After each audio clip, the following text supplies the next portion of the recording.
So I have to look at the camera? Yeah, look at the camera and just talk. Hey guys, today I wanted to talk about stuff. Um, Hey guys! Welcome to our channel. Chris and I are beginner gardeners sharing our experience and journey towards sustainable and local living. Today we're going to talk about our top tomato tips. We have 8 tips to share with you for your tomatoes, and the first one has to do with the sun. You're going to need to give your plants around 7 hours of light.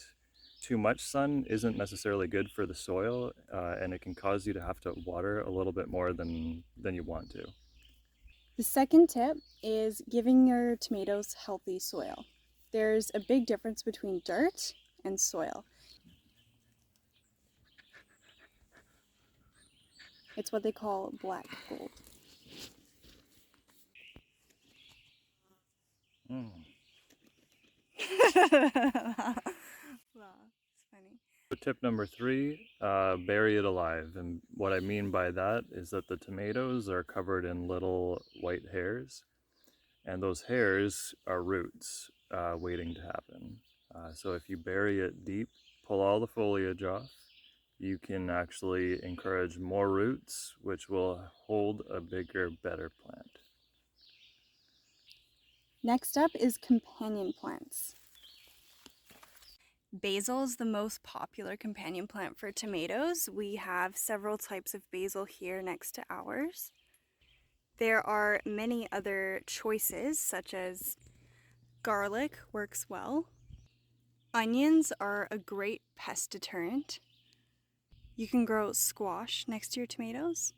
Squash and tomatoes would do well with borage because it attracts the pollinators that will pollinate your squashes and tomatoes. One of those most popular of flowers is nasturtiums. Even more popular than that is marigolds. Lettuce is a great ground cover for tomatoes. They have shallow root systems and so they don't interfere. It is said that you can plant peppers at the same time as tomatoes, but you don't want to plant them year after year in the same bed. You can also do beans and parsley, and last but not least, carrots. Carrots and tomatoes benefit from each other. The carrots will have a sweeter flavor being planted next to tomatoes.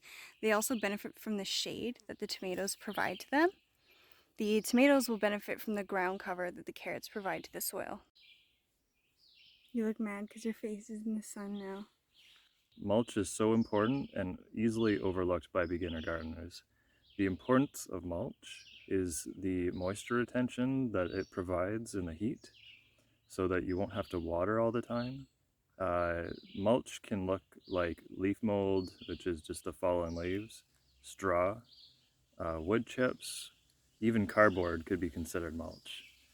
It also holds down bacteria that's in the soil so that it doesn't bounce up onto your leaves in the heavy rain.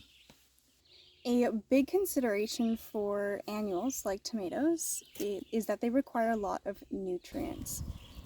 Our preference is to use lake water because we have access to that. You can make compost teas out of kitchen scraps or cuttings right from your tomato plants, which we also do. Something that we did is planted comfrey. Comfrey is an excellent plant that draws up a ton of nutrition that is great for tomatoes from the taproot that it drives down into the soil. This is what comfrey looks like. We have a Bocking 14 Russian comfrey because it is a sterile version. You don't want this plant to go to seed because once it's in the ground and will stay there. There's no way of getting rid of it after that. So pruning and why we do it. There's 3 main reasons why we prune. First of all, it's to keep the vine one main vine. This vining plant will actually try to create as many vines as it possibly can to spread out in every single direction in search of light. That's just one reason. Second reason is for sunlight. You want the sun to come into the tomato plants, not to get shaded by the outside of the plant. Also, the fruit needs to have the sun on the fruit itself.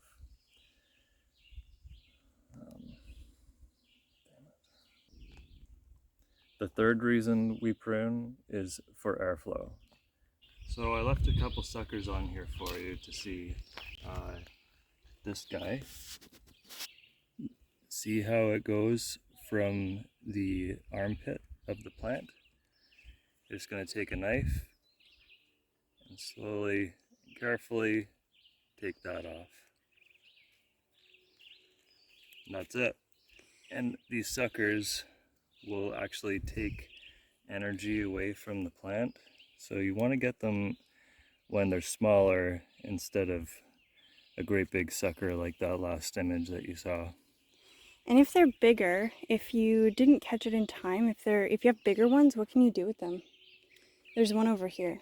We planted the tomato sideways in the soil, so it's laying down like this, and then the main stem comes up right here. This is actually a sucker attached to the main vine. And what you can do with big suckers is cut them off your plant so that your main vine stays highly productive.